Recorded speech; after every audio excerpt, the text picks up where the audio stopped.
समझ रहे कि 7 शेर को घेर लिए तो कुछ होता। देखो शेर शेर ही होता। अबे मैं उत्तर प्रदेश का पटक दूंगा, बत्ती से बाहर निकल जाएगी, पता नहीं चलेगा कहां चला गया। किसी भी सूबे में जो भी मजबूत मुसलमान नेता है उसे हराने के काम पे लग जाओ। झांसी की रानी को आंखों के सामने रखती हूँ और फिर मैदान में उतरती हूँ। बाळासाहेब बोले होते, हटाओ लुंगी आणि बजाओ पुंगी।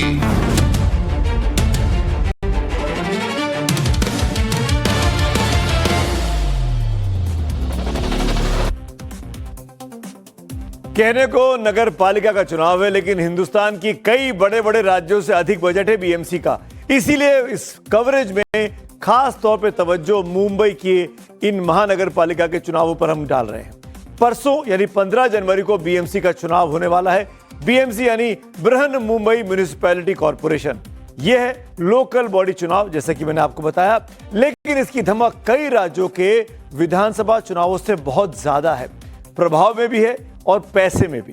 इसीलिए आज ये जानना जरूरी है कि देश की धड़कन मुंबई में कौन राज करेगा। देश की आर्थिक राजधानी मुंबई को कहते हैं, और मुंबई पे जो किंग होता है वो एक तरीके से महाराष्ट्र का किंग भी बन सकता है। अगले 5 सालों तक देश की आर्थिक राजधानी में किस पार्टी का डंका बजेगा। वैसे तो महाराष्ट्र की कुल 29 महानगर पालिकाओं में निकाय चुनाव, सिविक बॉडी इलेक्शंस हो रहे हैं, लेकिन सबकी नजरें सबसे अमीर बीएमसी पर लगी है। क्या बीजेपी बीएमसी जीतकर इतिहास रचने वाली है? क्या पहली बार बीजेपी का मेयर होगा? क्या बीजेपी का मेयर चुनने के लिए बीजेपी ने जो कवायद खेली है उसमें उसको सफलता मिलेगी, या फिर 20 साल बाद एक साथ वापस एक मंच पर आ गए हैं दो चचेरे भाई राज ठाकरे और उद्धव ठाकरे, अपनी मेयर की कुर्सी को बचाने में ये गठबंधन कामयाब होगा? क्योंकि 20 सालों से लगातार बीएमसी पर कब्जा शिवसेना या कहिए ठाकरे परिवार का रहा है। सवाल यह भी है कि क्या ओवैसी का मुस्लिम कार्ड इस बार कईयों का गेम बिगाड़ेगा, क्योंकि जमकर चुनाव प्रचार में जुटे हुए हैं दोनों ओवैसी बंधु। वैसे तो इस सीन में कांग्रेस कहीं नजर नहीं आ रही, लेकिन बीएमसी चुनाव है, जीतने के लिए भले ना सही कांग्रेस लड़ने की रस्म अदायगी करके इज्जत बचाने की कोशिश करती तो जरूर दिख रही है। हर जगह चर्चा में या तो ठाकरे बंधुओं की एकता है, या देवेंद्र फडणवीस का बीजेपी का चुनावी प्रचार है, या फिर ओवैसी बंधुओं ने पूरी के पूरे प्रचार पर अपना ध्यान केंद्रित कर सबका ध्यान अपनी ओर खींचा है। तो बीएमसी चुनाव जो पार्टी या गठबंधन जीतेगा उसका ही मेयर बनेगा, ये बात तो बिल्कुल तय है। लेकिन हैदराबाद के भाईजान असदुद्दीन ओवैसी ने तो लकीर लंबी खींच दी है। 2 दिन पहले ही असदुद्दीन ओवैसी ने हिजाब पहनने वाली बेटी प्रधानमंत्री बने वाला बयान दिया था। आप जाहिर तौर पर सोच रहे होंगे कहां ठाकरे बंधु, कहां देवेंद्र फडणवीस, इसमें मैं क्यों शुरुआत में असदुद्दीन ओवैसी का नाम ले रहा हूं? इसकी बहुत सिंपल सी वजह है। असदुद्दीन ओवैसी, उनके भाई अकबरुद्दीन ओवैसी और उनकी पार्टी के तमाम नेता जिस तरीके से इस वक्त इन तमाम महानगर पालिकाओं के चुनाव प्रचार में जी जान से लगे हुए हैं, उसको देखकर तो ये बात समझ में आती है कि मुस्लिम वोट बैंक में सबसे बड़ा सेंधमारी करने की कोशिश में एमआईएम लगी हुई है। इसीलिए ओवैसी के बयान का मैं जिक्र कर रहा हूं, जिसमें उन्होंने कहा कि हिजाब पहनने वाली बेटी प्रधानमंत्री बने। ये बयान दिया था उन्होंने, चुनाव मेयर का है, बात वो प्रधानमंत्री की कर रहे हैं। लेकिन ओवैसी के बाद उन्हीं की पार्टी के प्रवक्ता और एक और फायर ब्रांड नेता जो इन चुनावों में निकलकर सामने आई हैं, महिला है, सईदा फलक इनका नाम है। उन्होंने भी ऐसा ही भाषण देकर महाराष्ट्र निकाय चुनावों में विरोधियों को डायरेक्ट चुनौती दे डाली है। यानी जो लोग मुस्लिम वोट का विरोध करते हैं उन पर सीधा हमला एमआईएम कर रही है। फलक की खास बात यह है कि वो फर्राटेदार भाषण देती है, उन्हें सुनने के लिए जमकर भीड़ जमा हो रही है, और इस बार भी कुछ ऐसा ही हो रहा है। सोलापुर में सईदा फलक रैली करने पहुंची। मैं फिर से बता दूं, सईदा फलक हैदराबाद की है, इन दिनों महाराष्ट्र में चुनाव प्रचार कर रही हैं, लेकिन जिस अंदाज में वो प्रचार कर रही हैं वो बहुत काबिले तारीफ भी है और काबिले गौर करने वाला भी है। हजारों की संख्या में लोग तालियों से उनका स्वागत करते हैं। सईदा ने इन दिनों कहा कि एक दिन हिजाब और नकाब पहनने वाली मुस्लिम हिंदुस्तान की प्रधानमंत्री बनेगी। वही बात जिससे बीजेपी को दिक्कत है और जो एमआईएम के नेता बोलते आए। सुनते हैं। अरे जिस निकाब और हिजाब से तुम लोगों को दुश्मनी है, जो नीतीश कुमार ने हमारी बहन का निकाब खींचा, और जिस निकाब और हिजाब को तुम लोग जलील करना चाहते हो, सुन लो फडणवीस, सुन लो फडणवीस, अगर अल्लाह ने चाहा तो एक दिन इसी निकाब और हिजाब पहनकर एक मुसलमान औरत हिंदुस्तान की प्राइम मिनिस्टर बनेगी इंशाअल्लाह। अरे ये मुल्क किसी की जागीर नहीं है, ये मुल्क किसी की जागीर नहीं है। आप भी जानते हैं और शायद हिंदुस्तान का हर नागरिक जानता है। अगर किसी को याद नहीं है तो मैं याद दिला दूं, संविधान ये कहता है कि देश में कोई भी प्रधानमंत्री बन सकता है, फिर वो हिंदू हो या फिर मुसलमान या फिर कोई और मजहब को मानने वाला। बाबा साहब भीमराव अंबेडकर द्वारा बनाए गए भारत के संविधान में साफ लिखा है कि भारत का कोई भी नागरिक प्रधानमंत्री, मुख्यमंत्री या महापौर यानी मेयर बन सकता है। यही भारत के लोकतंत्र की ताकत है।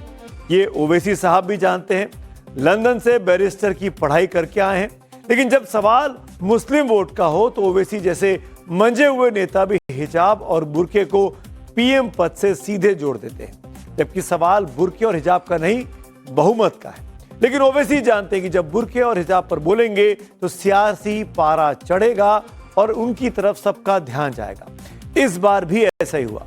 ओवैसी के जवाब में अब बीजेपी की तरफ से हेमंत बिस्व शर्मा आ गए। मैं एक बयान दिया था कि मेरी जिंदगी में नहीं तो मेरी जिंदगी के बाद इंशाअल्लाह एक हिजाब पहनने वाली मोहतरमा या लड़की इस देश की प्रधानमंत्री बनेगी। उसमें आसाम के मुख्यमंत्री, इंशाअल्लाह उसके आसाम के मुख्यमंत्री बोल रहे नहीं बन सकती। India is a Hindu nation, Hindu civilization, and we will always believe and we are extremely confident that Indian Prime Minister will always be a Hindu person. अरे कैसा नहीं बन सकती? भारत का जो संविधान जिसको बाबा साहिब अंबेडकर ने बनाया, पाकिस्तान के संविधान में लिखा हुआ है कि एक ही समुदाय का यानी मुसलमान ही बन सकता। हमने जो संविधान बनाया अपने लिए, जो बाबा साहिब अंबेडकर ने बनाया, उन्होंने कहा कोई भी बन सकता है बशर्ते कि वो भारत का नागरिक हो, 25 साल से ज्यादा उसकी उम्र हो, पागल ना हो, दीवाना ना हो। आपका ये बोलना आप समझ गए मैं क्या बोल रहा हूं, मगर आप बताइए आखिर क्या नफरत है तुमको? असदुद्दीन ओवैसी को आप सुन रहे थे, वही ओवैसी साहब है जिनकी पार्टी की नेता है सईदा फलक, जिससे मैंने कार्यक्रम की शुरुआत की। सईदा फलक के बारे में बात करते हैं। वो हैदराबाद से आती हैं, लेकिन आजकल महाराष्ट्र में AIMIM का मोर्चा संभाल रही हैं। बिहार में भी, बिहार के चुनावों में भी सईदा AIMIM की तरफ से स्टार प्रचारक थी। समाजवादी पार्टी की इकरा हसन के मुकाबले ओवैसी ने सईदा को मैदान में उतारा था। महाराष्ट्र में इकरा हसन तो महाराष्ट्र की नहीं है, लेकिन सियासी महाभारत बिहार से इस वक्त वहां पे महाराष्ट्र में कम भी नहीं, यानी जो सियासी माहौल बिहार में था वही माहौल इस वक्त महाराष्ट्र के इन महानगर पालिका के चुनावों में दिख रहा है। एक तरफ बीजेपी की नवनीत राणा है तो दूसरी तरफ सईदा फलक है, यानी यहां ये दोनों महिला नेता अपना दम दिखा रही हैं। वो बाहर के पाकिस्तान है ना, हैदराबाद में भी एक पाकिस्तान है, वहां पे रहता और मुझे सिखाएगा मुझे क्या करना है और क्या नहीं करना है। ओबीसी को बता देती हूँ, तेरी दादागिरी वही पाकिस्तान में चलेगी और तूने नहीं बताना कि 6 करना कि 10 करना कि 12 करना। पहले तुम बताओ तुम कितने घुसपैठियां हमारे देश में आए हैं, कितने परसेंटेज उनके बढ़े हैं, और हमारी अमरावती में आके हमको सिखाता है कि हमको क्या करना और क्या नहीं करना है। अरे महिला जरूर हूँ, पर झांसी की रानी को आंखों के सामने रखती हूँ और फिर मैदान में उतरती हूँ। कमजोर दिल लेकर ये मैदान में नहीं उतरती। जो अमरावती के एक एमपी थे वो मैडम का आजकल बहुत भोगरे।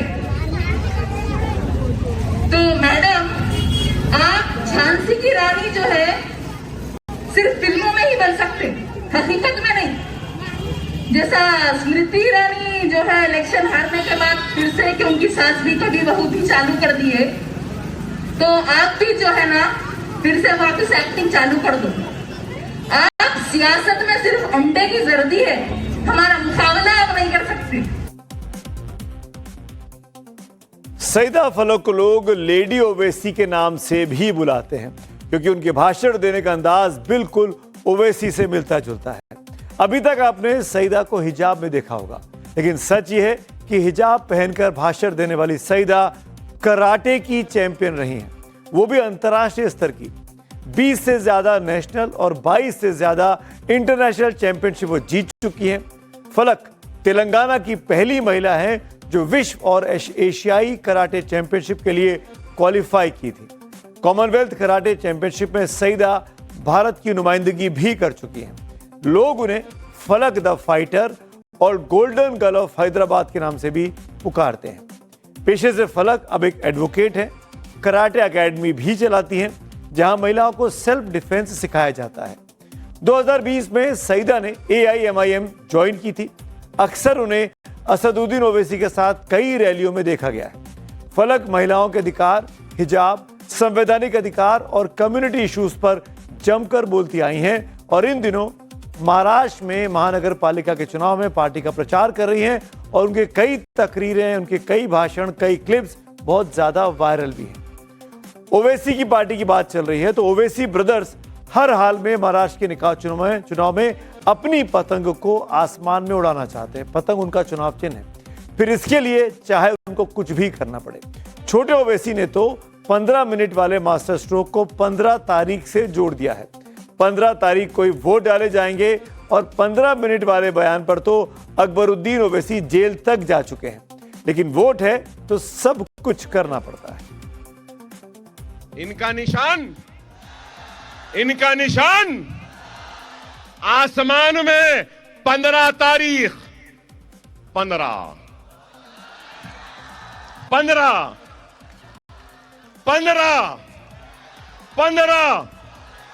तारीख 15 से रिश्ता टूटता ही नहीं है। 15 को आसमान में सिर्फ पतंग पतंग पतंग पतंग पतंग पतंग पतंग रहेगी। नारे तकबीर। तो AIMIM जितनी मेहनत कर रही है वो अधिकतर मुस्लिम वोट बैंकों में अपनी पैठ बढ़ाने के लिए कर रही है। तो महाराष्ट्र में मुसलमानों की आबादी करीब 11 से 12% के करीब है।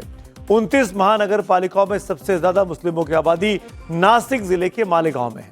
यहाँ 70% से भी ज्यादा आबादी मुस्लिमों की है जो हार जीत में निर्णायक भूमिका निभाते हैं। ठाणे जिले के भिवंडी में 50% से ज्यादा मुसलमान हैं और औरंगाबाद में करीब 30% मुस्लिम किसी का भी सियासी खेल बनाने और बिगाड़ने के की रोल में है।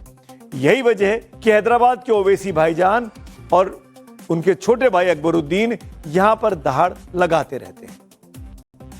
महाराष्ट्र में मुस्लिम आबादी 12% है, लेकिन मुंबई की अगर बात करें तो यहां पे करीब 20% से थोड़ी ज्यादा मुस्लिम वोटर्स हैं। मुंबई की सियासत में मुसलमानों का काफी दबदबा माना जाता है। कई इलाकों में मुस्लिमों के समर्थन के बिना जीत का समीकरण बनाना संभव नहीं होता। ऐसे में BMC चुनाव के लिए मुस्लिम वोटों पर सबकी निगाहें हैं। मुंबई का 20% मुस्लिम वोटर BMC की 227 सीटों में से करीब 45 सीटों पर हार जीत में अहम रोल निभाता है। इनमें से करीब 30 सीटों पर मुस्लिम मतदाता निर्णायक भूमिका में है। यही वजह है कि मुस्लिम वोटों पर कांग्रेस से लेकर समाजवादी पार्टी, अजीत पवार की NCP से लेकर असदुद्दीन ओवैसी की AIMIM BMC में उस पर खासी नजरें टिका के रखी हुई हैं। करीब 19% मुस्लिम उम्मीदवार BMC के चुनावी दंगल में इस वक्त ताल ठोक रहे हैं। इनमें से लगभग 80% मुस्लिम बहुल वार्डों से लड़ाई कर रहे हैं। AIMIM ने इस बार 27 मुस्लिम उम्मीदवार चुनावी मैदान में उतारे हैं, जबकि पिछली बार यानी 2017 में 51 उम्मीदवार उतारे थे।